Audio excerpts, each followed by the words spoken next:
during that time, I was making more in a month than my parents ever made in a year. But I was depressed and anxious and suicidal, and I didn't know why. I call it right map, wrong mountain. I had got to the top of this mountain where everybody said I would be happy and content, and I was anything but. And I thought I was broken. I thought it was a me problem. I thought it was the way I was raised. I thought, you go to all these things. And it was the digging myself out of that hole, just saying, this can never happen again. I've got to figure out what went wrong. And you can see, a handful of my books back here. I mean, I probably have 1,000 books here. And I dove into all of those and just picked out the bits and pieces that resonated with me and built this decision filter for myself. It wasn't for anybody else. And that's what I used to make every decision from there forward. And ultimately, that's what became the book.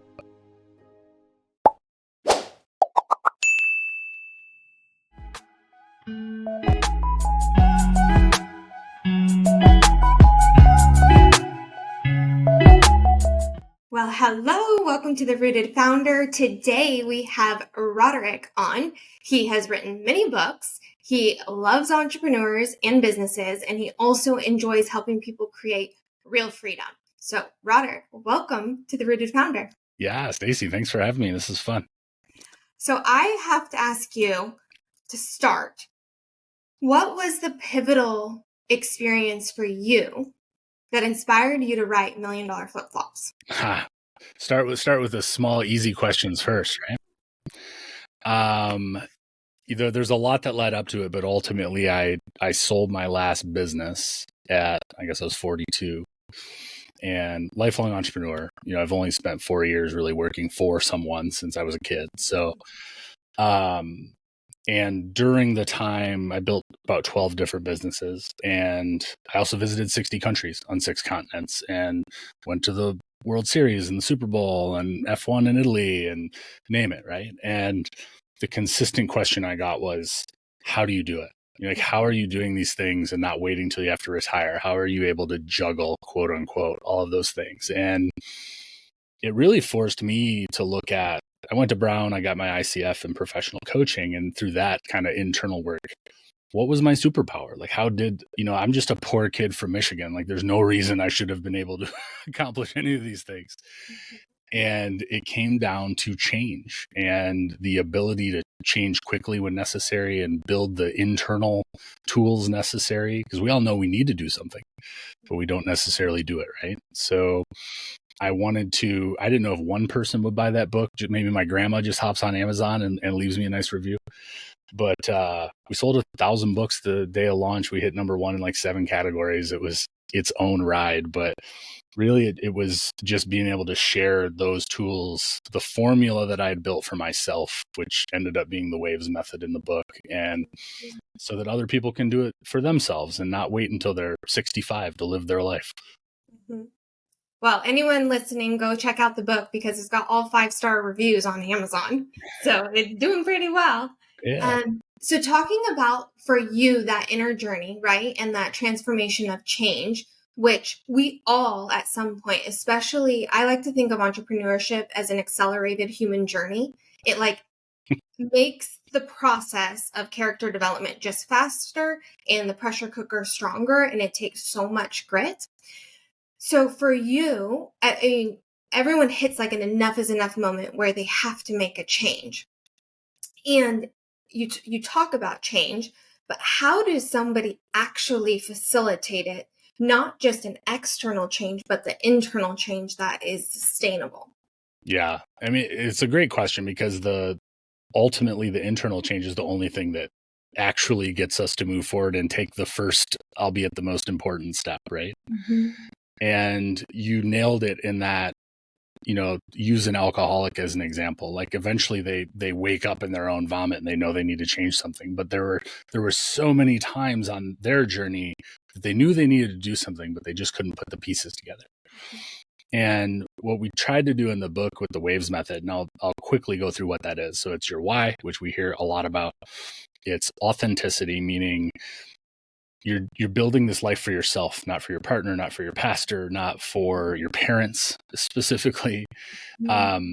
because when you go into the V and waves, the values exercises, if you're not doing that from a place of 100% authenticity, you're going to spit out someone else's answers like you probably have for the majority of your life, not realizing it.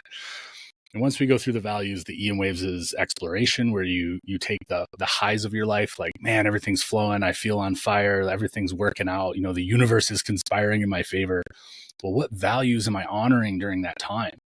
And on the flip side of that, I feel like crap, nothing's working. This is all for nothing. Well, what values are you not honoring?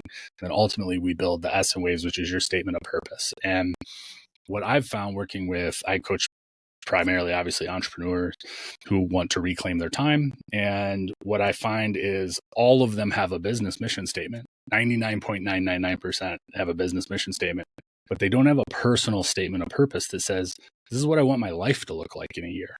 And now let's build a business that supports that. I see that exact same thing in my work as well. And then what happens is they wake up in their dream life and it doesn't feel like they thought it should. Right. Because their identity became the business, and then you sell the business or something black swan happens and you're like, who am I? Yeah. Brian Tracy says you spend the first 50 years of your life recovering from the first 5. Fair assessment. So if we're looking at kind of the state of our world right now, and people taking your waves method, so your why, authenticity, your values, your exploration, and your statement, how can somebody who is maybe in a state of confusion, so let me frame this better. So our world is a little bit divided right now. And what's happening at large can be a reflection of what's happening individually. And what's happening that I'm seeing is people don't know who to trust, what information is valid, what is truth. And in light of, there's a whole wave of people that aren't yet 50. And then there's a whole wave of people that are beyond 50 that are now integrating more lessons. How can someone who's on their life journey tap into their why and their authenticity and their exploration in a container that feels a little bit chaotic? Yeah, I think the short, simple, yet not easy answer is that all of it is inside of us. And what the Waves Method and myriad other books and courses and programs and coaches teach us to do is to trust that inner voice. And actually, we were talking before we were live. I was in Austin giving a keynote, and it was to a group. There was about 50 business people there. But the subject that I chose was on AI, because it's such a huge part of our lives now. And I talked a lot about information versus inspiration. And that inspiration, I think, is going to become ever more valuable. And we all know when something's BS. We know when you can't quite put your finger on it, but you know it's not real. And you see a lot of that now, certainly in publishing and in, I'm on Instagram and LinkedIn and stuff like everybody else all day. And there's so much garbage, but immediately there's something inside of us as human beings that has that BS detector. And it's either true or it's not. And I think we just need to learn to trust that inner judgment more. Mm-hmm. Mm-hmm. So I'll share a personal story, and I'm curious about yours in terms of, I think that some of my biggest mistakes in business and in life have not been listening to my intuition, overriding my intuition with logic. And even though my spidey senses are going off, I've also experienced where I have constructed my calendar and my life so fast paced that I don't give space for the spidey incense to have any validity.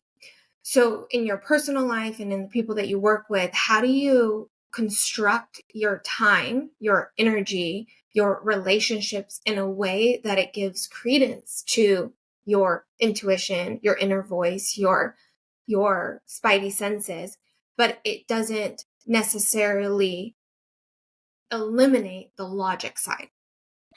Yeah, so much to unpack there, right? That's 5 hours of podcast right there. Well, let's do the bullet point. When we help folks reclaim their time, you hear the cliche term all the time, but it's working on the business, not in the business. And that time just to sit and think, like my definition of success is likely very different from a lot of other people's. Like I haven't woken up to an alarm in 15 years. I build my schedule so that I wake up with the sun. I'm still usually up 6-7 o'clock, and I have time to write and to think and to work out before my first appointment is ever on the calendar. And when I say work on your business, that could be going water skiing or playing golf or having breakfast with a friend, giving yourself that time. Definitely as entrepreneurs, like we're the worst ones at it. And I work with a lot of home builders, custom home builders, and I say that I draw this graph for them where they have these key hires, and then I draw a bunch of slop, and that's what falls down on them. And you end up building a business where you are a glorified errand runner and admin as the owner. And we want that time for them to buy back their time with the right key employees. And it's incredibly simple, but unless you have someone on the outside looking in, it's hard to diagnose. What's your formula? So say an entrepreneur comes to you and they are like, I don't have a personal mission statement. I'm completely identified with my business. I am working 24/7. My wife is upset with me, or my spouse is upset with me because I'm not in bed until 2 or 3 a.m. I'm missing kids' soccer games. How do you help them first see their influence in it, and then also maybe help them release the white knuckle grip to even trust a process of evolution? Yeah. So I'm going to give you a story. So there's a guy, he comes home, he's been working since 6 o'clock that morning. It's 6 p.m. He's walking in the door. He's on the phone with a client, and his son has been waiting for him since he got home from school at 2:30. He's sitting on the steps. Dad walks open the door. He's so excited. He wants to show him the project he did at school that day. And he gives his son the finger. And it's not this finger. It's this one. And for those of you who are listening, I'm wagging you're not important right now. I'm on a client call. That's a symptom of a really big problem. And when you design your life from what you want your life to look like backwards, which we're not taught to think that way. You're not a bad person because you gave your kid the finger that day. We're just simply not taught to think that way. And in the book and in a lot of the work I do, it builds the building blocks of that system so that ultimately what the waves method is at the end of the day, Staci, is a decision filter. And instead of having a yes or no checklist, you can run something through. Does it meet my why? Okay. One check. Does it meet all my values? Okay. Another check. Does it meet my statement of purpose? Okay. It's probably a good idea. It doesn't mean always, but you've done that work before you're in crisis, before you're in decision-making mode. And when you take that time with yourself, for yourself, it's impossible that all your future decisions won't be better and more in alignment with who you want to be. As a leader, one of our biggest responsibilities is to think and make decisions. Tell me about a time that you had to make a really, really challenging decision, and how this process maybe gave you guardrails or even the confidence or courage to make that decision. Yeah, when I sold the business, and it speaks to, I've identified with my businesses my whole life. Sure, I'm known as the guy that is always on vacation and always traveling and how do you do it, et cetera. But when I sold the last business and I'm no longer quote unquote a business owner, this is before I went to Brown, before I became a coach, all these things. It was a really tough decision, even though financially it made sense. Logically, it made sense. But emotionally, it was this piece of me that I had to let go of. And if I hadn't built all those tools over the previous, I had a real dark night of the soul moment in my mid-20s. And that's what caused me to build these tools. If I didn't have that, I don't know that I ever would have sold, and I wouldn't be able to do what I do now. So it's building one thing, starting small, reading one page a day, and just continually building I call them the table legs, right? If you only have one leg, it's pretty wobbly, but eventually it's a solid, immovable block underneath the table. Mm-hmm. And that's the first step you take, is onto that tabletop. Mm-hmm. What is something that somebody wouldn't know about your journey that you don't share as part of, because I feel like a lot of entrepreneurs, what we do is we have a lot of, I'm not going to say trauma, but that chip on our shoulder, that thing that propelled us to work as hard as we did and grind and hustle, and then also gave us the grit and courage to go through the dark night of the soul and not numb out in the process, because it's very easy to do that. So what is it about you or your story that allowed you to even go down the path you've gone down? We all have those moments that, while they're happening, feel life-changing and terrible. And it might be a divorce, it might be a death, it might be bankruptcy, it might be a failed business, or 2 or 10 if you're an entrepreneur. And when you look back on those things, oftentimes, and if you ever read about, people that are dying and the things that they look back on their life, they realize that the bad things were actually the good things. Mm-hmm. And I was in my mid-20s. I was at a job. I chased money instead of my values. And you look at my top values, they're freedom and autonomy and community. And, money's on the list, but it's not in the top 5. My number 1 is freedom. Yeah. And so success for me looks like wearing flip-flops, talking to you. I didn't set an alarm today. That's a good life to me, right? So, but during that time where I was making more in a month than my parents ever made in a year, but I was depressed and anxious and suicidal, and I didn't know why. And I call it right map, wrong mountain. I had got to the top of this mountain where everybody said I would be happy and content, and I was anything but. And I thought I was broken. I thought it was a me problem. I thought it was the way I was raised. I thought, you go to all these things. And it was the digging myself out of that hole, just saying, this can never happen again. I've got to figure out what went wrong. And you can see, a handful of my books back here. I mean, I probably have 1,000 books here. And I dove into all of those and just picked out the bits and pieces that resonated with me and built this decision filter for myself. It wasn't for anybody else.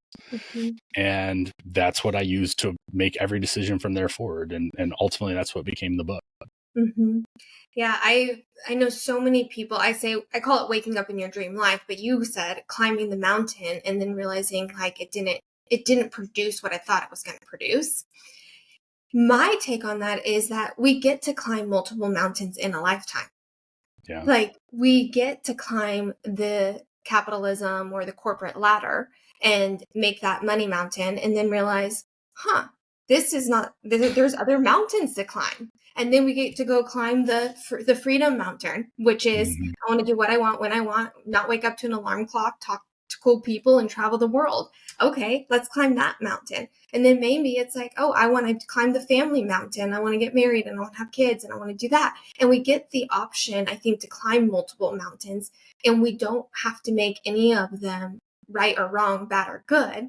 And I have judged my journey so many times thinking that there's only one right mountain. And that's been a process of integration for me. I'm curious for you, as you've climbed different mountains in your life, who has inspired you the most? Ooh, good question. I would say Wayne Dyer. Oh. If I had to pick an author or somebody that I've leaned on the most in my life, it would be Wayne Dyer. Tell me about your relationship with his ideas. I started reading that kind of genre, that personal development genre, really young. My wife makes fun of me. Like I was 18 on rollerblades listening to my Discman, so I'm dating myself. Yeah. But, I'm the one listening to Tony Robbins' Get the Edge and Deepak Chopra and Marianne Williamson while everybody else is figuring out what movie to go to. Yes. I was just that weird, quote unquote, weird kid. Well, I'm right there weird with you. And it served us quite well, right? Yes. But the way Wayne spoke about life and living on your own terms I think it just has always resonated with me. And he's just the one guy that I consistently go back to, that if I'm not feeling great, I know a few pages away and an hour of an audiobook is going to change my tune. Mm-hmm. How has spirituality or faith impacted your business journey? I would say I'm tremendously spiritual and not religious, if that's fair. Yeah. I was raised Catholic, and that's why I'm not Catholic anymore, which I'm sure is going to turn off some people, but we're all entitled to our journey of faith, because I'll frame it so that people don't feel like we're I was raised Christian.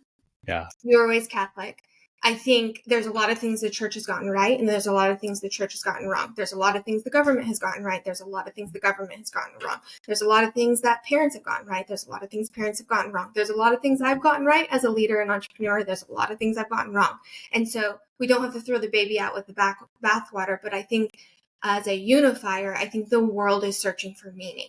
And people search for meaning in different ways, and they find it in different ways. So even business. I mean, we search for meaning in our business. We search for meaning in our bank account. We search for meaning in our relationships. Some of us search for meaning in drugs, sex, alcohol. Like we search for this. So I'm curious. Now you can answer the question with that framing. Like, how has the spirituality influenced you on the highs and lows of an entrepreneurial journey? Yeah.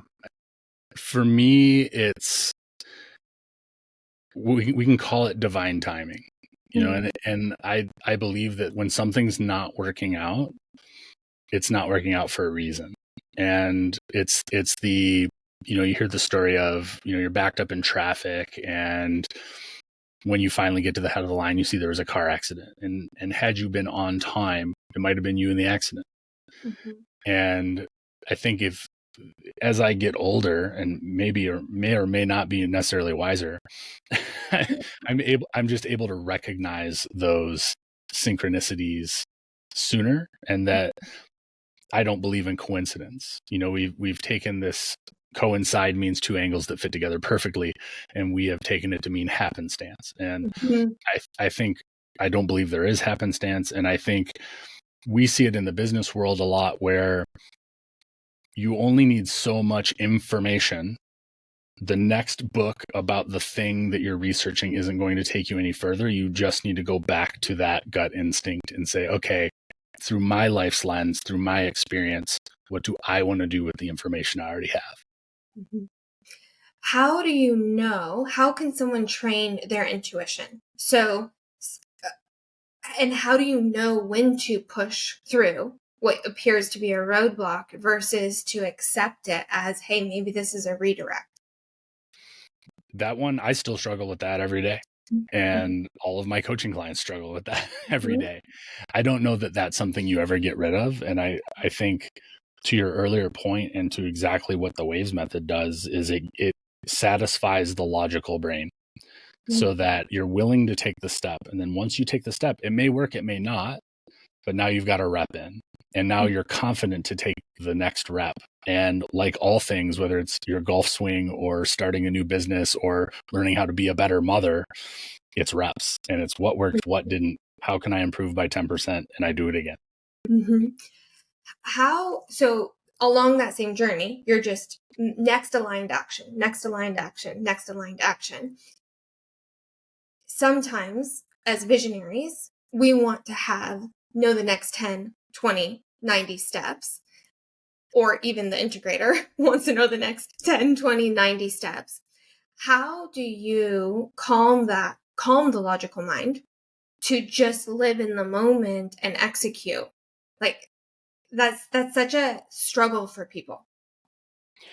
There's a difference between knowing the next 10 steps and knowing that the general direction you're heading in is right for you, and the emphasis is for you. And the next 10 steps will present themselves. When the student is ready, the teacher appears. And as long as you know that the general direction you're going in is where you want to end up, there's 1,000 ways to get there. There's 1,000 ways to get there. If I want to go to San Francisco, I can go through Seattle or I can go through Cabo, but Yep. I'll still get to San Francisco. Mm-hmm. I think that's such a great way of saying, like, giving yourself permission to take the route that you're going to take, and trust, to your point, in divine timing, and not necessarily having to do your path like everybody else is doing it, or what you see on social media that people are telling you that's how they're doing it, even though maybe behind closed doors that's not actually what they're doing. Yeah, no, I couldn't agree with that more. We all see that picture of the iceberg, right? Where it's like success, and then underneath of it, you see all the things that are actually propping that iceberg up. It's very much true, and you nailed it with, giving yourself permission. The subtitle of my book is Peace, Prosperity, and the Courage to Change Course in Life and Business, and giving yourself the permission to change and to not care what other people think. That is a monster one in our society. Yeah. I just did a graduation commencement speech. It was 2,500 people, which was like 50x bigger than I normally talk to. And the bulk of it was about how your friends and family are the worst place for advice. And keep in mind, there's 400 graduates, and the rest of the people in the audience are their friends and family. So it's like, I apologize in advance, but I wasn't at your speech, and probably it was, I don't know if it's recorded online, but that's such an interesting psychological sandbox, because we have nuclear families, right? And we don't have a frame of reference yet at a young age of other ways of family operating systems, if you will. Yeah. Using a business. So I know that there's some parts of what you do that you're passionate about, the younger generation and abroad work. And I am a firm believer in world travel. I think it helps change you as a human. It also gives you perspective that you and visceral experience. So can you talk to why it's important not to just look to your parents and your friends for your North Star? So I say your friends and family are the worst place for advice, because they're typically the ones that are going to hold you back. And I always preempt that with, it's not because they don't love you. It's because they love you that they're holding you back. If you're starting a new business venture, you're going to take a new job, or you found a new partner and you're going to move across the country, they're going to lose their son or daughter. They're going to lose their friend. So they are giving you advice through their lens of losing their person, losing their friend, losing touch. You go make $1 billion with your new venture. Well, you're not going to be my buddy anymore. And so you're never going to get unbiased advice from them. And where travel certainly comes into play with that. And, we have our foundations and a student leader abroad. Like, everything I do is donated to the foundation. We're in partnership with EF Tours, which is a monster company, and they've been so great to work with. But our goal is to send 1 million kids abroad on life-changing trips. And we talk about this with travel. You can't have biases. You learn empathy. You learn abilities that you can never have staying in your hometown, or even staying in the States. Certainly people that grow up in a Western culture and have never been to other countries. And what we want is for people to have those experiences and realize that at the end of the day, all 7-8 billion of us, there's no them, there's only us. The people on the other side of this planet want the same things you do. They want a warm meal, they want a roof over their head, they want a better life for their kids. And when you take away that them, we hear a lot, you talk about the divisiveness, certainly in our country, there's a lot of them, what they think. And when you can dissolve that, and definitely the kids we work with are kids that could never afford a trip like that. When the trips we do are, think middle school kid that goes to Europe, right? And they're kids that would never be able to afford a trip like that, but probably need it the most. And they go have that experience, and they bring that experience back to a community that's not having that conversation. And the ripple effect of that, we hope, will be massive. Mm-hmm. And we choose that because I was that kid that grew up poor, that couldn't afford that trip, and can distinctly remember my mom screaming at my dad that I had to go, and him saying, "We can't afford it," and I can hear it. My bedroom was 10 foot from the kitchen. And, that's what we want to provide for the kids. And I think all of us if we could learn that lesson earlier in life, how different would our world look? If someone was listening to this and they have a son or daughter, middle age, that would be interested in doing something like that, how would they do it with you? What does that look like? So it's all through EF. So it's education first. If you're EF's like a $7 billion company with 40,000 employees. They're a huge company. So, but it's a lot of schools in the US are with EF. And I would just encourage them to talk to their teacher. Usually it's the teachers that are sponsoring the trips. And then it's the teacher who applies to be part of our program. And then it's a whole educational thing that happens with them for 12 months, very entrepreneurial bent. And we help them raise the money. And ultimately, if they don't raise the money, we pay for them to go on the trip. So that's kind of the real tight summary of what the foundation does. Yeah. Yes. Okay. Well, we'll put a link in the show notes, so if people are curious, they can do that.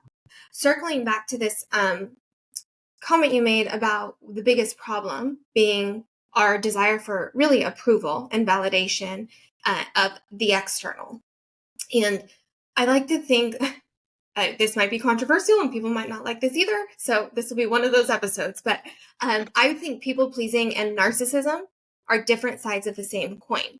And it's this need to be needed. Like, I need you to buy my products or services to validate me as a business person. I need you, child, to want to spend time with me for me to feel valued and loved as a parent. I need you, significant other, to give me words of affirmation and all these things for me to feel valued and significant as a lover, spouse, significant other. And we have these almost these emotional, unspoken, transactional relationships with people because we have this void inside of ourselves that is only filled, I think, one way, but we go around trying to get it met from money, bank account, number of doors we have, number of projects we're working on, number of tabs open in our brain. How do we resolve that?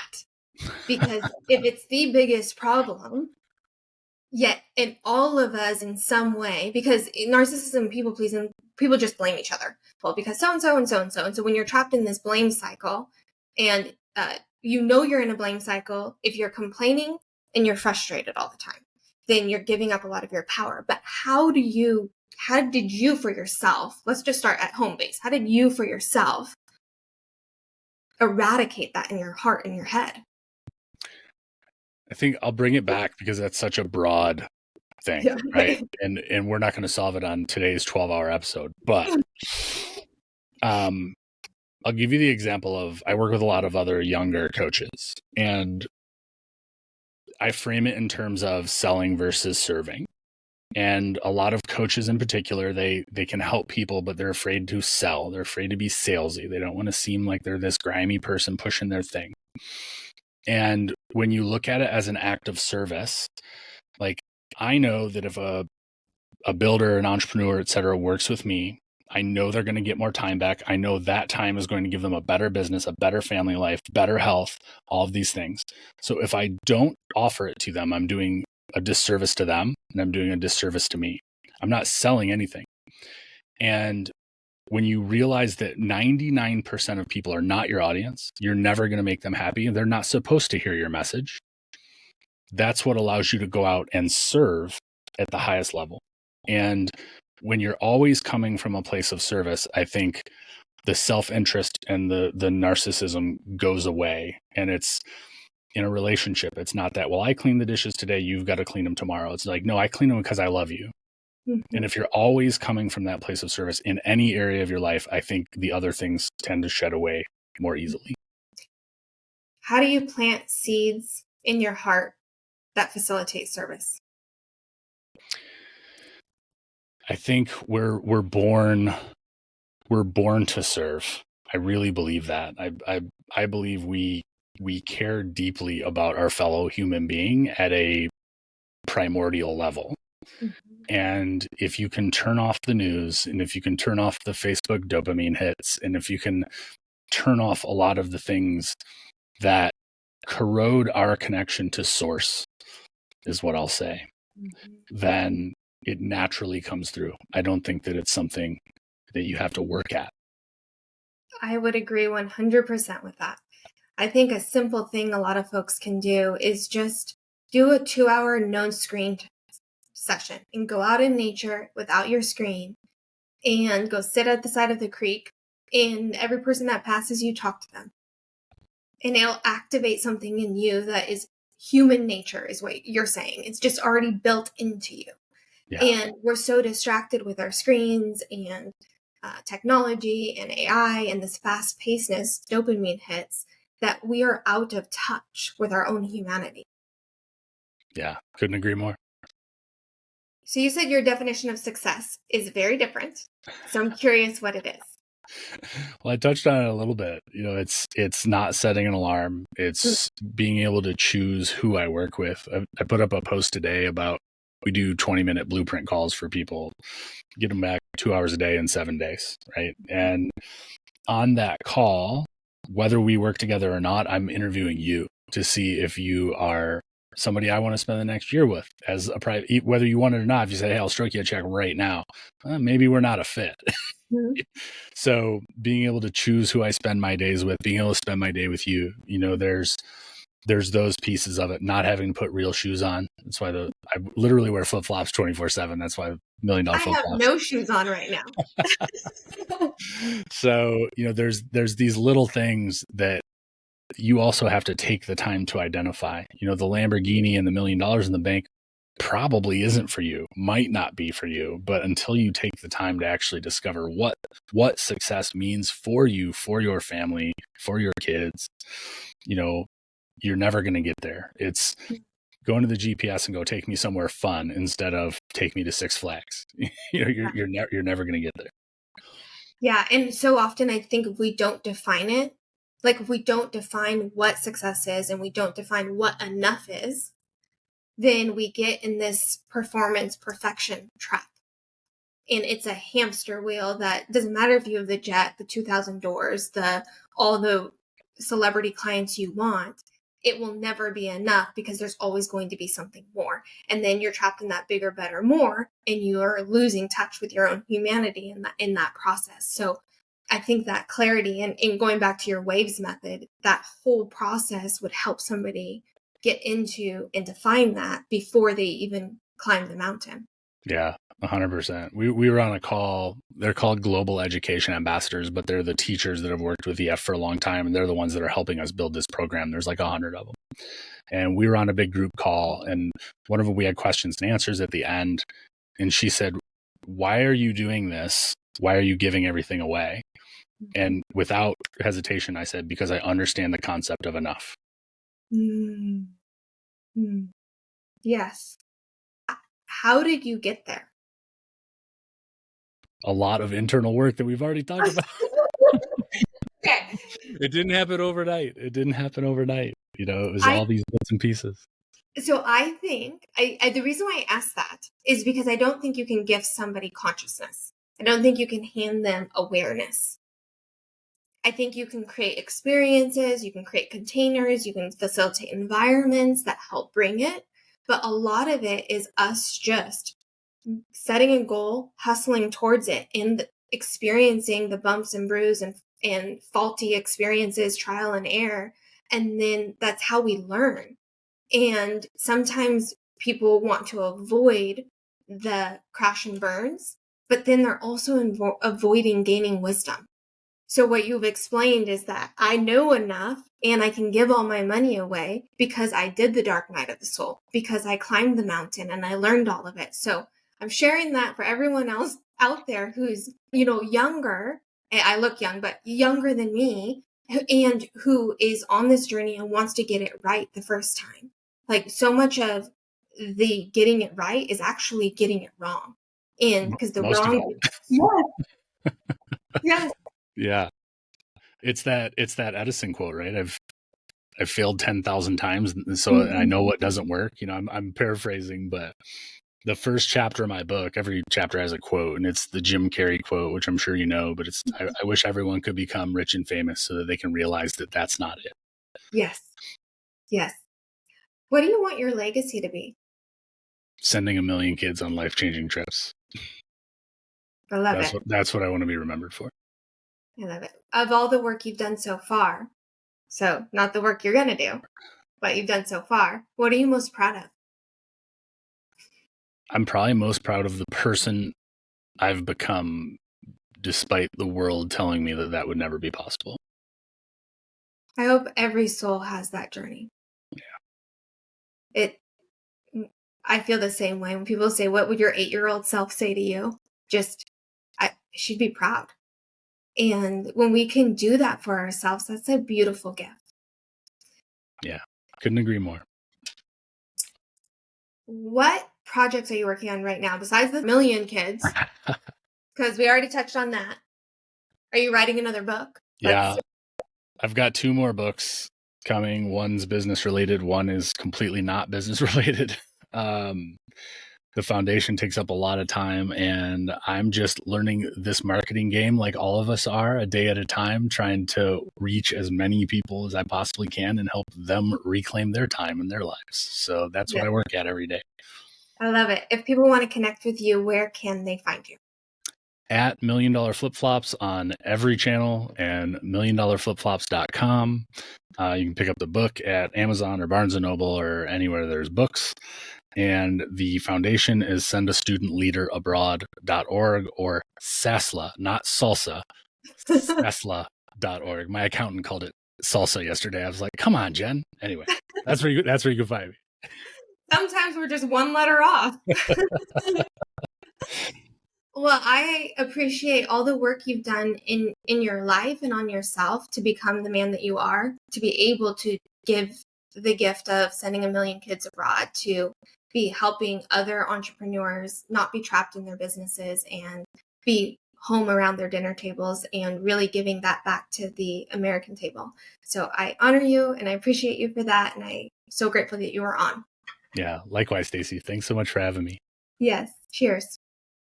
Everyone listening, remember that we can build businesses and have beautiful lives at the same time. So remember to stay rooted in your values while you also get shit done. Cheers, y'all.